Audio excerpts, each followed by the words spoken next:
What's up, YouTube? What's up, YouTube?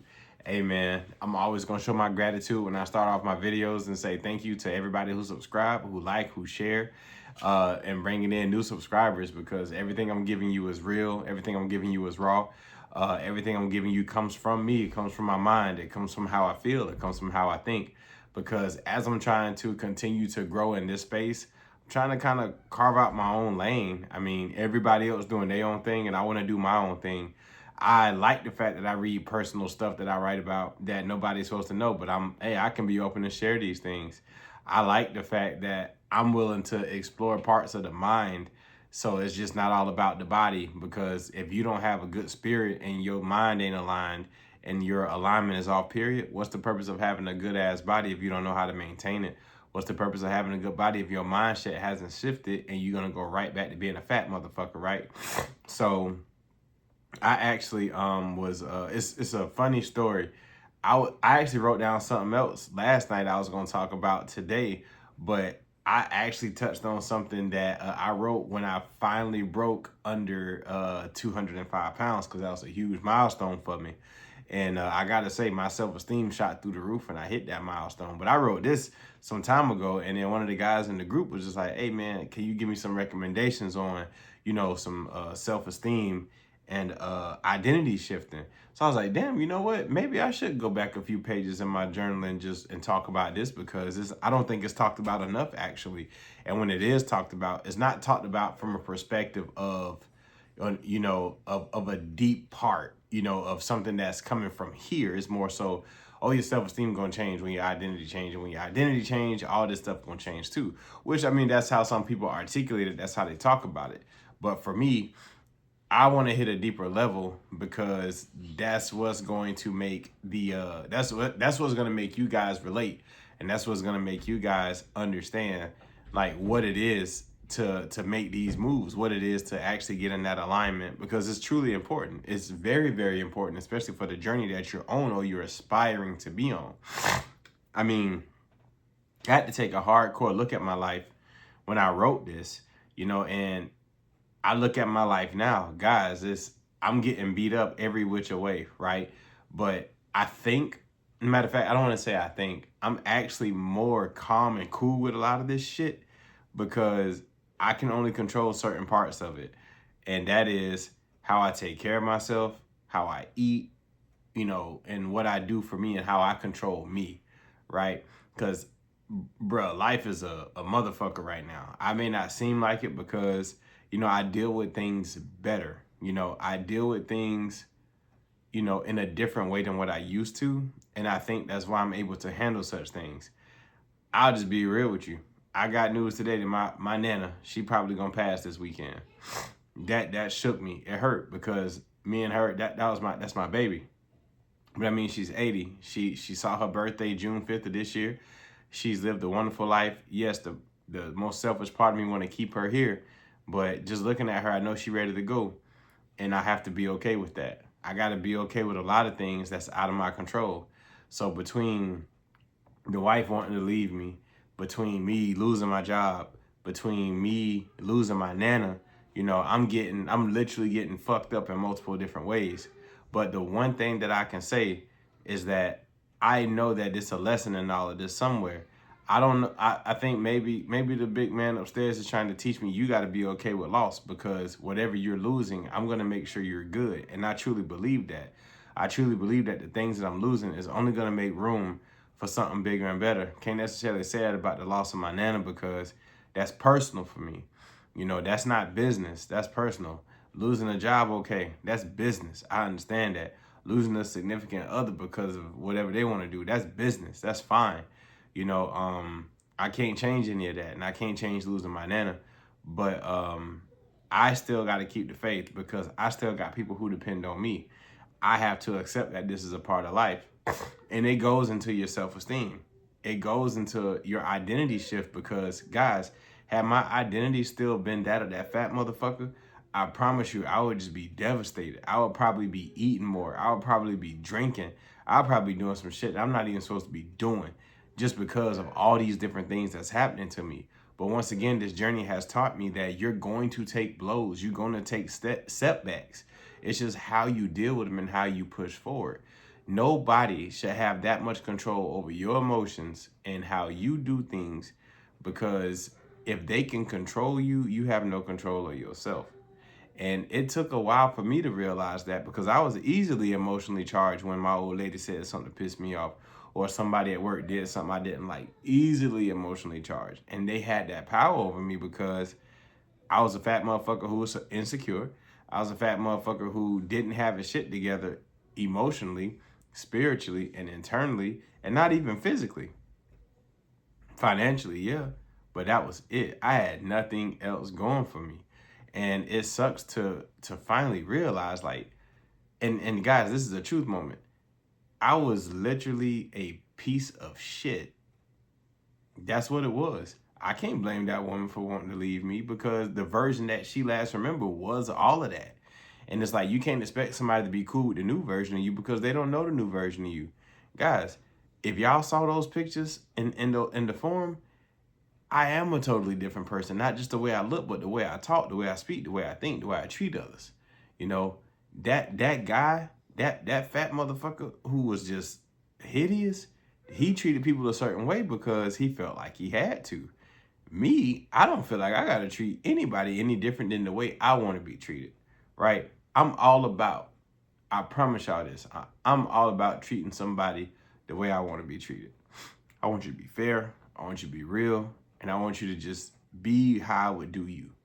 Now, granted, that's gonna get my heart broke because I can't expect me out of you. But if I'm willing to give you the respect first, you should be willing to return it. Because if I give you respect first and you in turn disrespect me, we have a problem.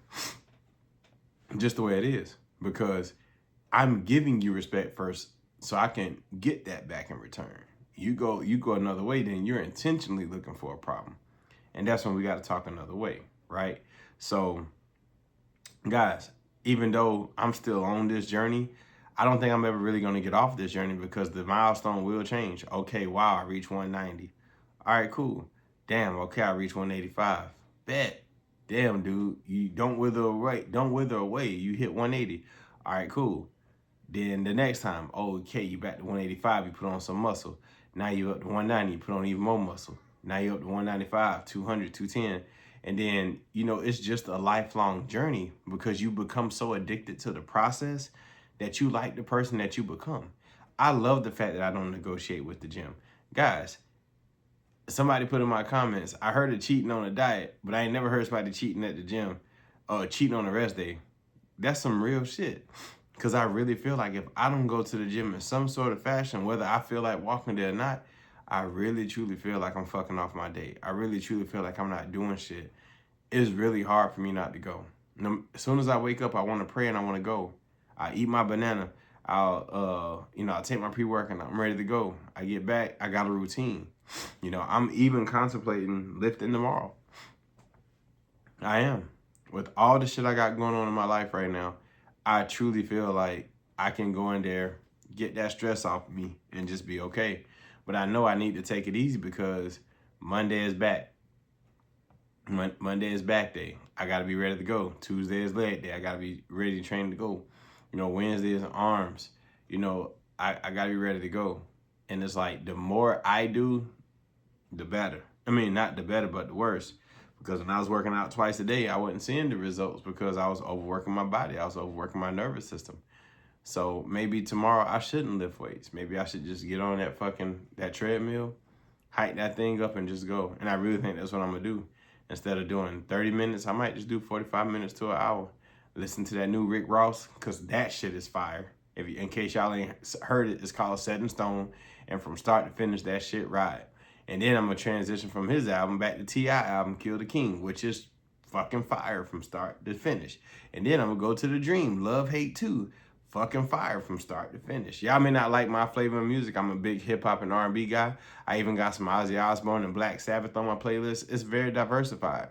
But you better believe I'm going to keep up with my hip-hop and R&B. That's just me, And tomorrow I don't want to listen to myself. I don't want to listen to anybody else. Tomorrow, I just want to listen to some music, hike that treadmill up to about 12 or maybe 15, 3 miles per hour to 3.5 miles per hour and just go, because that's the amount that's the amount of stress I got on my shoulders right now.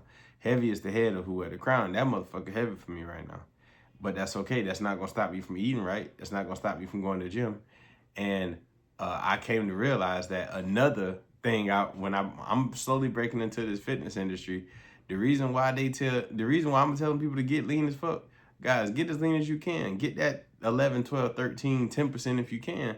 Guys, you got so much room to eat the fucked up shit whenever you do those things. You got so much room to do. That was my little butt telling me she about to go to her sleepover. So be good, baby. Yeah, that's my little butt telling me. Love you too. That's my little butt. Y'all remember my little butt. She came in here and did the cameo intro a couple times. And I love my audience, but I love my little butt more. So when she come in to tell me bye and she love me, y'all just gotta deal with it. All right. That's the real part. But no, man, stress is a motherfucker. And how you deal with that stress truly says a lot about how you deal with things, you know. So this is actually a journal entry I wrote probably about a month ago. And it just, I had to speak on it tonight because it just lined up with what somebody in the group asked me to speak about. And it says, and this is my journal entry: I think I've been renting my self-esteem. Tonight I realized something that made me put my pen down. I don't think I've ever actually owned my self-esteem. I think I've been renting it. For years, I rented it from my weight. When I lose the weight, I'll finally respect myself. Then I lost the weight. Guess what happened? I just moved the lease. When I get abs, then when I hit 10% body fat, then when people notice, then when my videos grow, then when I make more money, then when I become this, when I accomplish that, when I finally arrive. Funny thing about arriving, every time I got there, my self-esteem had already packed its bags and moved somewhere else. It's like chasing someone who doesn't want to be caught. I thought confidence lived inside achievement. Maybe achievement just distracted me from the fact that I never believed I was enough without it. That's hard to admit because most people see confidence. They don't see the negotiations happening underneath it. They don't see the questions. Am I doing enough? Am I enough? What if I lose this? Who am I? That's the question that scares me. Not what if I gain weight, but what if I lose the thing I built my identity on? If my confidence comes from my body, what happens when I get old? If it comes from my money, what happens if I lose my job? If it comes from my relationship, what happens if she leaves? If it comes from people clapping for me, what happens when the room gets quiet? Then who the fuck am I? I think that's why so many people feel secure, because we're building our I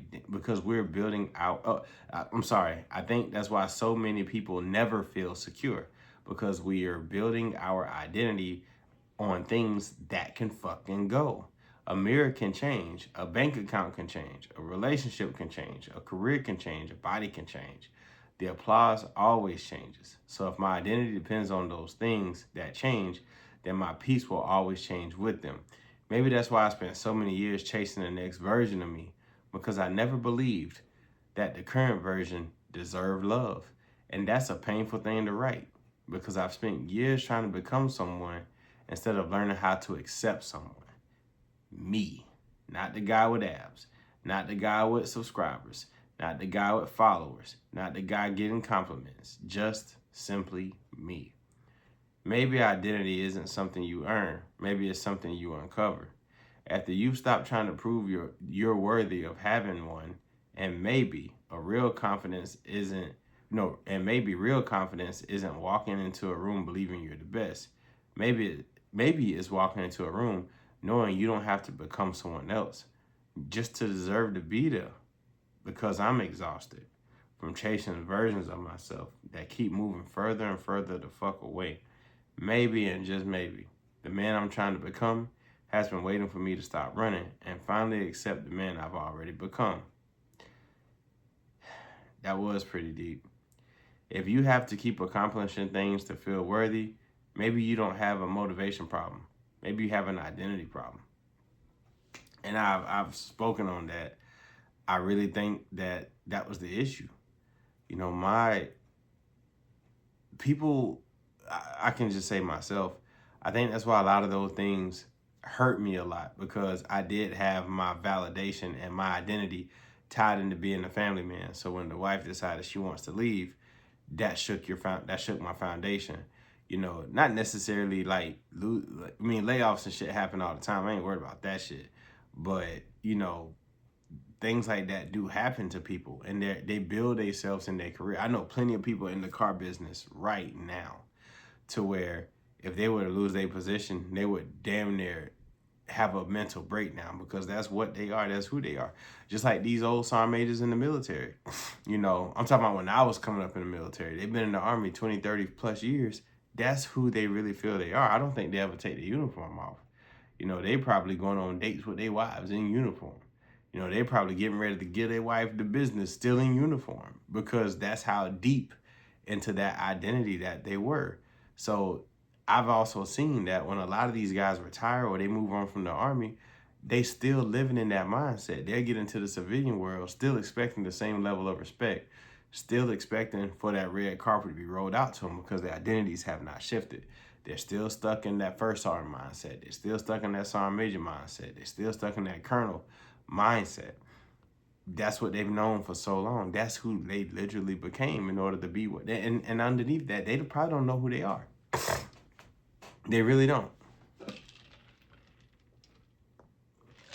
A lot of people don't know who they are into these identities because they fell into them.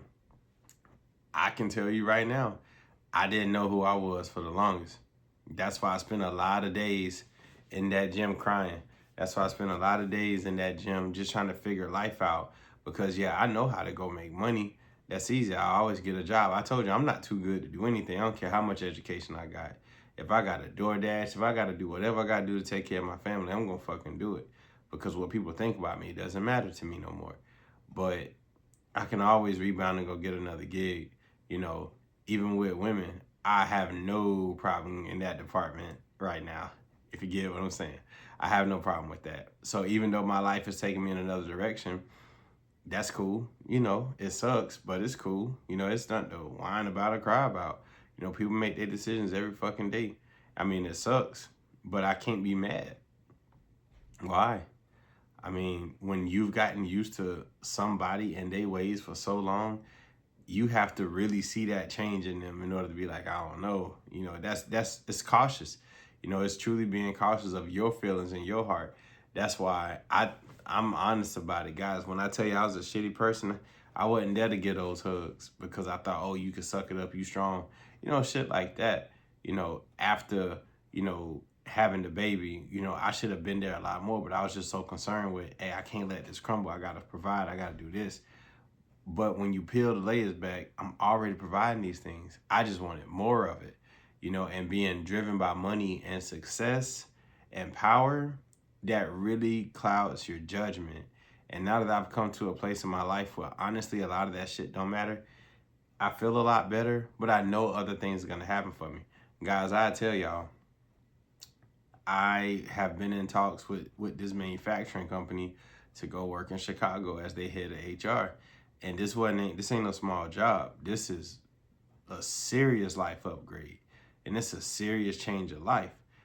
And the old me would have just jumped at that opportunity and just told the family, hey, I'm gonna take off up here and then I'm gonna move us up here and get us settled. But I didn't do that this time because for one, I gotta consider everybody else that's involved. Granted, me and the wife, you know, going through what we're going through, but I still can't expect everything just to happen the way I want it, just because I want it to happen.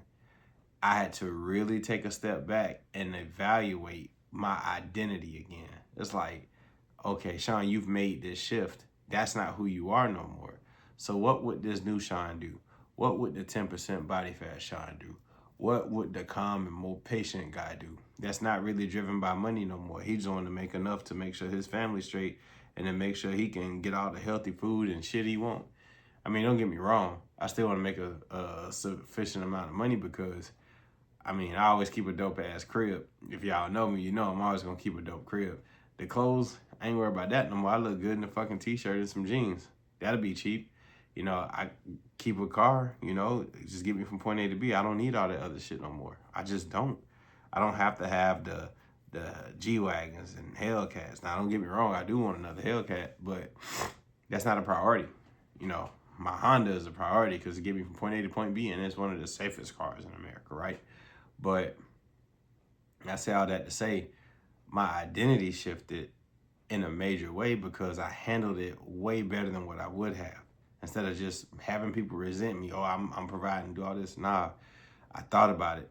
And I gotta say, I didn't feel bad when I said, hey man, I'm not gonna be able to take this job. I gotta find something local in Texas. It may take me a month or two, but I gotta find something to stay home because these kids need me. They do. They need their dad present. Like, regardless of what's happening between me and mama, I still gotta be there for these kids, and I still need to be there for her too. You know, that's just the truth of the matter. But that identity shift caused me to essentially mature because old me wasn't mature enough to handle something like this. Old me wasn't mature enough to have those kind of difficult conversations. It was just, oh, okay, well, this is what it's gonna be. Nah, gotta peel back. Gotta grow the fuck up, man. And it works like that for me now. A lot of people may call me crazy. But man, you turned down that, you did this, man. Man, she leaving anyway. Yeah, that's cool, but life really ain't always about how much money you make. And it's sad that most of us judge other people based on how much money that they make because I know motherfuckers who can make, I know a motherfucker right now who make over $1 million a year. Cool guy, but have no empathy but for nobody. He's just not built that way. It's all about the bottom line. It's all about business with him. And who knows how his personal life look. I mean, him and his wife probably only fuck missionary for all I know because he's so straight up by this way. You know what I mean? And that's just what it is. That's how he is. But I'm not like that. You know, I actually have empathy. I actually understand, you know, human dynamics. And I have to apply that shit to myself because I am a human being. It's okay to feel. It's okay to say no and have these boundaries. Yes, that was a significant amount of money and a whole lot of power. But is that really what I want? Is it? I mean, it could be if it was the right opportunity. But I don't feel like that was the right opportunity because once again, it pulled me away from my kids and I'm not there for them every day. You know, granted, most of them teenagers now, but still, it will still feel good to look over and say, damn, my dad is here. You know, I ain't got to wait on him to call me FaceTime when he up on this side of the world. None of that. He's here. And that means a lot. So when it comes to that identity shift, guys, you got to take it serious. Like the books I recommend, like that's real fucking deal life. As a Man Thinketh, get that book. No More Mr. Nice Guy, get that book. You know, How to Read People's Minds, get that book. The Subtle Art of Not Giving a Fuck, get that book. Dark Psychology and Manipulation, get that book, but you got to use that for the good. That's simply to understand human behavior better, not to use it for nothing evil. So be careful with that book. It is a dangerous read. It really truly is. If you're not mature enough to handle a book like that, don't fucking get it. Because you gonna walk around creating shit that you don't even know how to guide or finish. And I've seen it I've read the book and understand it. That's why when I see people trying certain shit, I'm like, bro, you ain't smart enough to even do that. Chill, right? So be careful with that book. The Way of the Superior Man, that's also another good book by David, I believe. Y'all got to get that. And more especially, Ego is the Enemy, because that book helps me now more than anything, especially now I'm on this end of the journey. I'm to the end of the journey to where, like, I'm not the end, but I'm on this part of the journey to where, like, today I went over, like, what, 500 calories? I didn't give a fuck because I knew the work that I already put in, and I know that I didn't overdo it with bad shit. It was all still healthy. So instead of like eating the same shit daily, that's not how you gonna maintain being lean year round. You gonna have to have other things that you like to eat that's other than the salmon and the broccoli and the chicken and the broccoli and the potatoes. I ain't gonna lie to y'all. I went to the store with my son after we got our haircuts and he got his locks redone. Went into the store. 99% lean ground turkey, 1% fat. I was like, oh, I'm getting that. And he was like, it's better for you. I was like, but what about this turkey? I was like, what about this chicken? This ground chicken? He said, Dad, that's got the same calories, but this one's got 28 grams of protein and that one got 25. I was like, deal, let's do it. 454 grams, which is a pound. I ate that whole pound. I just broke it down into 4 burgers. I put it on some sourdough. I put it in a pan. I seasoned it real well. The only thing I forgot to do is get the low-fat cheese, so I ended up having some smoked Gouda, which you had at the house, which is like 230 calories total. So, you know, I put those on that. I put some cottage cheese as like my mayo, and I seasoned that because the cottage cheese was high protein, low fat, period. Put the onions on there, tomatoes, pepper, garlic salt, garlic powder, and some and some sweet potato fries. But I just put them in the air fryer or the oven, and they were good. I couldn't feel guilty very long because I was like, wait a minute. Why do I feel guilty? I ate the best bread you could eat. I ate the leanest cut of meat that you can eat. And I didn't have nothing like super high in fatness. So at the end of it all, with my breakfast and all that shit, guys, I ain't gonna lie, I had some of that sugar-free chocolate, the little chocolate chips. 15 grams is like 60 calories. So I had like 17 grams of that. And then the little healthy chocolates that I got, I ended the day at like 2,200 calories. And then I didn't want nothing else. I just been drinking water. And then in my mind, it's like, oh man, I'm super full. I done fucked up my day. But then I take a step back and I was like, wait a minute. Let me break down the numbers. I had 2,300 calories, 205 grams of protein, 165 grams of carbs, and 42 grams of fat. Those numbers are fucking great for what I ate. And you gotta, and I was sitting here thinking like, damn, I just felt like I fucked up some shit. The only reason why I felt like that because it wasn't the same mundane shit, right? And I thought it was gonna fuck up my self-esteem, but it doesn't. I mean, I've come to reality. Now I've come to realize the reality of the situation. Yeah, scale might jump a pound or two tomorrow because of the glycogen and the water that you holding. But as soon as you go walking and lift weights and use the bathroom, you right back down to 192. That's just been the trend every time I've done that because you didn't put on fat just for adding 500 to 600 more calories of the same healthy shit that you eat. You just did it differently. That sourdough is a cheat code. You just got to use it very sparingly. I don't eat bread every day, but when I do decide to eat it, it's going to be the best one you can get, and that's that sourdough. I'm telling y'all, once your identity shifts, your self-esteem will no longer be an issue because you won't be renting at that point. You're going to know who you are. My whole relationship with food has changed completely. I don't trip out over a day like this. I just be like, all right, cool. Back on the regular schedule tomorrow. But Sean, it's okay to have a turkey burger. That's fine because you made it. Like, it's 99% lean. And you just feel like it's so bad, man. You need self-esteem. Go, oh, man, I ate this fucking burger, man. And then I fucked around and ate this chocolate. But then you look at it again, it's like, wait a minute, motherfucker, all this shit was good. This is sugar-free shit. This is sugar-free chocolate, and it's dark chocolate, and the macros on that is even good. So what the fuck are you tripping on? You trip on the calories because you worry about the scale. Guys, when that scale gets in your head like that, it's going to start to fuck with your self-esteem. You got to step away from that shit sometimes. You really do. And just go based off that mirror. Go based on how you look. You know, I woke up 8 fucking times last night in the middle of my sleep to go fucking piss. We've just been drinking a lot of water. I just been having a real taste for my flavored water. And that's what I do. Drinking a lot of water, eating a lot of good food. Guys, I've been on this cut now for 7 fucking months. And I've only had 2 fuck it days. That's really good. And actually I'm lying, I had 1 fuck it day. And now I can't even call that a fuck it day because it was filled with protein pasta and cheese and stuff like that. It wasn't even, well, it was kind of bad, but the protein pasta was great. The cheese was actually good. The salmon and shrimp that I put in the macaroni, it was amazing. And I made my own cheese sauce from, guess what? Low-fat cottage cheese, extremely low-fat skim milk, and this is how you know your identity shifted. When all the bad shit that you want to eat, you still make it, but it's a healthier version. My self-esteem won't be fucked up because of that now, because I've made that mental shift to understand, hey, I still got to live my life.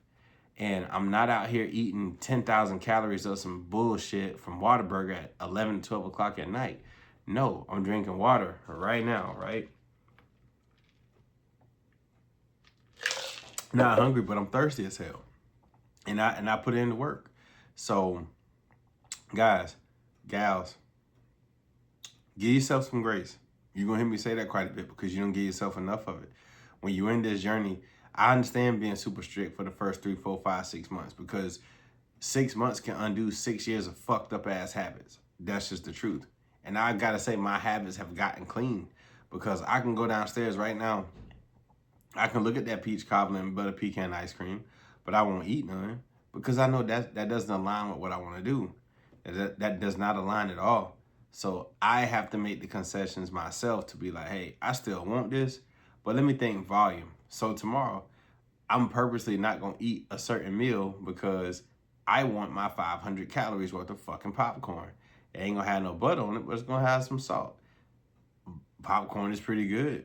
It's high volume, low calorie, and you can eat a shit ton of it and then get your fill. And I may not even want that tomorrow. I may just go back to eat my fucking yogurt and just call it a day. Guys, you can play with this shit. Make it fun. Still put in that work. Just keep tracking your shit. Then when your self-esteem and your identity shift line up, the other parts of your life is going to be a breeze. I ain't going to say it's going to be a breeze. You're just going to handle it well. Like I told y'all, guys, I'm getting hit 3 different ways right now. Losing my nana, lost my significant other, my wife, and, lost the job. And I'm not mad at none of that. I'm just not, because I've changed from those things, right? I can't change my nana going. It's just her time. I can't change the way, how business is structured and what these people got to do to save their own money. I can't help that. And I also can't help, the wife saying, hey, I've had enough. But I can't blame her, because, like I said, the version of me that she wants to leave was the motherfucker she had known longer than she known this version of me. She had to be willing to get to know this version of me, and she not. And that's cool. It ain't no beef. It's just what it is. I'm just a lot more cautious on how I do my dealings, and I'm going to take care of me first. I'm not going to be on that nice guy shit, just giving people what they want, Joe, because I was in the past. And yeah, nah, fuck that. Nah, Mr. Nice Guy gone. That's just what it is. So get those books to read. Let's talk about those. That was actually a pretty deep journal entry for me, because I had to go places and put my pen down at a point. But when you're trying to align your identity with your self-esteem, you really, really have to do the inner work, because it's going to start with that inner work to make sure your mindset has shifted. And if it hasn't, you're going to be in for a world of hurt. I'm telling you guys, getting a sexy body is cool. Maintaining it is even better. But if you don't have the confidence to just be yourself unapologetically, you've wasted your time. I'm cool with just now being myself unapologetically. I'm comfortable in my own skin enough to do that. And I ain't even got the full 6-pack yet. The hardest areas that goes are the ones that goes last, and that's the back and the lower belly. I still got a little bit there, not a lot, but a little bit. And that's cool. I know it's going to take time. Just got to keep going. And I'm okay with that, because I don't have a time clock for this. I just know that by my birthday, when I turn 38, I'm going to look way better than what I do now at 37. When my daughter turns 6 in March, I'm going to look way better then. When my son turns 18 next year, I'm going to look even better by August 15th of next year, because this ain't going to stop me. All right? So, guys, gals, please take a look at really aligning yourself the right way and the proper way, so you don't end up a shell. You don't end up just some jerk with a cool body. Because people say, oh, that's attractive. This dude, he's unbothered. He's this, that, and the third. Yeah, people like a nonchalant dude till he ignoring your ass. Which is what it is. So pick up those books, give them a read, and don't play them fucking away games.